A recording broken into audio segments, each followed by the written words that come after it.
মূল্য দিয়ে ফেতরা চলবে না, আনাজ দিয়ে দিতে হবে। কেন? যেটা একটা ইবাদত। কেন? যে এটা একটা ইবাদত। ইবাদতের রদবদল করা যাবে না। আমি ওই আলেমগুলোকে বলছি, ইবাদত ইবাদত কয় রকমের হয়? তোমার গুরু তোমাকে পড়িয়ে যদি থাকে ভালো কথা, না পড়িয়ে থাকে গুরুর কাছে শিখে নিতে হবে। একগুলো ইবাদত তৌকিফি, ওতে নড়াচড়া করতে পাওয়া যাবে না। আর একগুলো ইবাদত হলো গায়ে তৌকিফি, এটা ইবাদত, কিন্তু ইবাদতের ভিতরে হেরফের করা যাবে। নমাজে হেরফের যাবে না করা, নমাজে হেরফের করা যাবে না, কিন্তু এটা ইবাদত। এবং জাকাতুল ফিতর এটা ইবাদত, ইবাদত, কিন্তু এটা তৌকিফি ইবাদত নয়। যদি ইবাদত এটা তৌকিফি হতো তাহলে রাসূলুল্লাহর যুগে হযরত আসমা রাদিয়াল্লাহু তাআলা আনহা হাফ কেজি সোয়া কেজি করে গম দিতেন না। আবু সাইদ বলছেন আমরা 100 দিয়েছি, আর রাসূলুল্লাহর 150, আসমা বলছেন আমি সোয়া কেজি করে গম দিয়েছি রসুলের যুগে। হতো এটা? জীবনে হতো না। আবার 29 বছর পরে হযরত মুআবিয়া বলছেন সিরিয়ার যদি গম দেওয়া যায় সোয়া কেজি, তো মদিনার 2.5 কেজি খেজুর দিতে গেলে যা হবে আর সোয়া কেজি গম দিতে গেলে তাই হবে। কেন? ভ্যালু করতে গেলেন। এখানে কোনোদিন ভ্যালু করা যেত না। আর রাসূলুল্লাহর যুগে সায়ে ওজন করে দেওয়া নিয়ম ছিল ফিতরার, আমরা কিলোতে কেন দিচ্ছি? আরবের লোক কিলোতে দিচ্ছে, তো কিলোতে গেলাম কেন? কিলোতে দেওয়া কি জায়েজ হবে? হবে না। তো তাহলে আমি কেন জায়েজ করছি? এই জন্য জায়েজ করছি যে এগুলো ইবাদত, কিন্তু এগুলো ইবাদত তাওকিফি নয়। ইবাদত হেরফের হচ্ছে, আর হেরফের হতে পারে। তার জন্য বলেছিলাম, আর যুগে যুগে যুগে যুগে ওলামায়ে দ্বীন গবেষণা করার পর এটা কথা বলেছেন, আর আজও বলছি। আর বারবার বারবার রমজান মাসে আমি লিখব না, আমি কথা দিয়ে গেলাম আপনাকে, আমি ফেসবুকে লেখা বন্ধ করে দিয়েছি। কেন? অভদ্রদের গাল সহ্য হয় না আমার। যে অফেন্সিভ কথা লেখে, আলেমকে একটা কথা বলতে গেলে যে একটা আদবের ভাষা লাগে তা লাগে না। কে কত রকমের নোংরা ভাষা বলতে পারে, প্রতিযোগিতা চলছে। এই জন্য ফেসবুকে আমি আর লিখি না। আমি আমার কথাটা বলেই দিলাম, আমার মশলা থেকে আমি সরে আসিনি।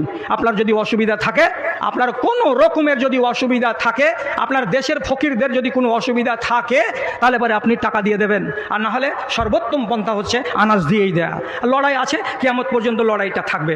ব্যক্তি সালাফি নয়, সে হচ্ছে খালাফি, মুবতাদি, বেদাতি।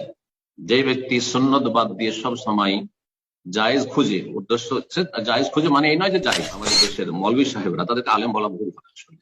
এই আপনার জায়েজ করার চেষ্টা করে, সুন্নত বাদ দিয়ে অন্য কিছুকে জায়েজ করার চেষ্টা করে। জায়েজ সেটা নয় আসলে। হ্যাঁ, কখনো জায়েজ থাকতে পারে আর কখনো জায়েজই নয়। তো জায়েজ নয়, অত সেটাকে জায়েজ করার চেষ্টা করে, সেটার পিছনেই শ্রম ব্যয় করে। তাদের এলেম, মেহনত, প্রচার, তাদের বক্তব্য সব হচ্ছে সুন্নত বাদ দিয়ে সুন্নতের বিরোধিতা করে ওইটাকে জায়েজ সাব্যস্ত করার চেষ্টা করা। এটা সালাফি মানহাজ নয়। এরা আহলে হাদিসের সন্তান হলো, তারা আহলে হাদিস নয়, এরা আহলে বিদআতের অন্তর্ভুক্ত। মকমল এসকে, আপনি প্রশ্ন করুন। মকমল এসকে। আসসালামু আলাইকুম ওয়া রাহমাতুল্লাহ।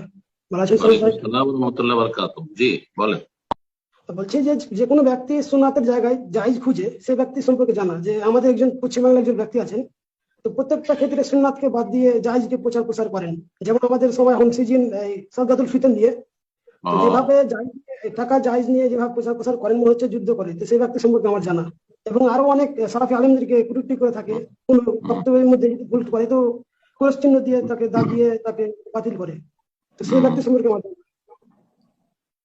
সেই ব্যক্তি সালাফি নয়, সে হচ্ছে খালাফি, মুবতাদি, বেদাতি। যে ব্যক্তি সুন্নত বাদ দিয়ে সব সময় জায়েজ খুঁজে, উদ্দেশ্য হচ্ছে জায়েজ খুঁজে, মানে এই নয় যে জায়েজ।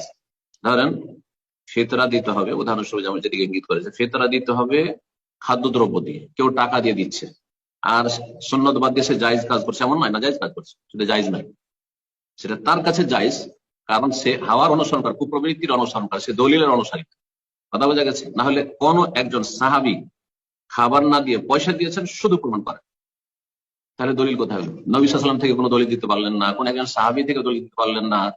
কোন একটা মযহাবে জায়েজ আছে, সেই জন্য আপনি জায়েজ করে দিবেন?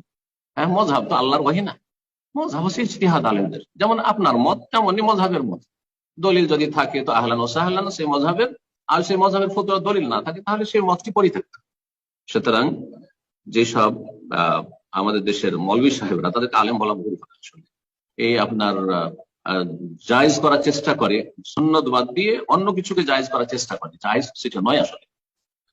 কখনো জায়েজ থাকতে পারে আর কখনো জায়েজই নয়। তো জায়েজ নয়, অথচ সেটাকে জায়েজ করার চেষ্টা করে, সেটার পিছনেই শ্রম ব্যয় করে। তাদের এলেম, মেহনত, প্রচার, তাদের বক্তব্য সব হচ্ছে সুন্নত বাদ দিয়ে সুন্নতের বিরোধিতা করে ওইটাকে জায়েজ সাব্যস্ত করার চেষ্টা করা। এটা সালাফি মানহাজ নয়। এরা আহলে হাদিসের সন্তান হলো, তারা আহলে হাদিস নয়, এরা আহলে বিদআতের অন্তর্ভুক্ত। তাদের অন্তরে বক্রতা আছে। কেন সুন্নতটা কবুল করতে অসুবিধা নেই? ধরে নেন 1 মিনিটের জন্য যে খাদ্যদ্রব্য দিয়ে রাসূলুল্লাহ সাল্লাল্লাহু আলাইহি ওয়াসাল্লাম সাহাবায়ে কেরামগণ ফিতরা দিয়েছেন, আর তার সাথে ধরে নেন যে টাকা দিয়েও ফিতরা দেওয়া জায়েজ, 1 মিনিটের জন্য ধরে নেন, তাহলে কোনটা বেশি ভালো? যেটা নবী সাল্লাল্লাহু আলাইহি ওয়াসাল্লাম করলেন, সমস্ত সাহাবীরা করলেন, সালাফরা করলেন, সেটা ভালো, নাকি আপনি যেটাকে টেনে হিসেবে জায়েজ করেন সেটা ভালো? নিঃসন্দেহে আপনাকে বলতে হবে যে এটা অবশ্যই ভালো। তাহলে ভালোটার জন্য কেন দাওয়ার কাজ করছেন না? ভালোটার জন্য কেন মেহনত ব্যয় করছেন না? আপনার শ্রম, আপনার মেধা, আপনার যোগ্যতা, সেই ক্ষেত্রে কেন ব্যয় করছেন না? সুন্নাত রাসূলুল্লাহকে কেন প্রচার প্রসার করছেন না? তাহলে অন্তরে কি আছে? যায়গ, ফাম্মাল্লাযিনা ফি কুলুবিহিম যায়গুন, এদের অন্তরে বক্রতা আছে, গুমরাহি আছে, যার ফলে ফায়াত্তাবিউনা মা তাশাবাহা মিন, স্পষ্টবাদী অস্পষ্ট দিকে ছোটাছুটি করে। ইবতিগাল ফিতনাতে ইবতিগা তাউইলি, এরা ফিতনা সৃষ্টি করার উদ্দেশ্য, আর না হইলে তাদের ইজতিহাদ দেখানোর জন্য। না না না না, ইজতিহাদি এটাও চলবে। ইবতিগা তাও আমা ইয়ালামু তাউইলাহু ইল্লাল্লাহ, যেখানে স্পষ্ট আমাদের কাছে যে রাসূলুল্লাহ ফারাদা রাসূলুল্লাহ সাল্লাল্লাহু আলাইহি ওয়াসাল্লাম যাকাতাল ফিতরি সাআম, সাআম মিন তামিন, সাআম মিন তামরিন, সাআম মিন শাইরিন, একসা করে খাদ্যদ্রব্য সাহাবায়ে কেরামদের, মুহাজির যারা, যাদের কাছে চাষবাস ছিল না, আনসারীদের চাষবাস ছিল, মুহাজিরদের তো বলতে পারতেন যে তোমরা তো সর্বহারা, তোমাদের কিছু নেই, তোমরা টাকা দিয়ে দিন। কেন বলেননি? মানুষের টাকারও প্রয়োজন আছে, কিছু লোক টাকা দাও, কিছু লোক খাদ্যদ্রব্য দাও, খেজুর দাও, কেন বলেননি? তাহলে বোঝা যায় এটি হচ্ছে নির্ধারিত ইবাদত। সুতরাং সেখান থেকে অন্য কোনো দিকে নিয়ে যাওয়া জায়েজ নয়। আল্লাহ হেফাজত করুন। জি, এবং আল্লাহ রাব্বুল আলামিন এসব খালাফিদের অনিষ্ট থেকে উম্মতে মুসলিমাকে মুক্ত করুন। জি। ومن أحسن قولا ممن دعا إلى الله وعمل صالحا وقال إنني من المسلمين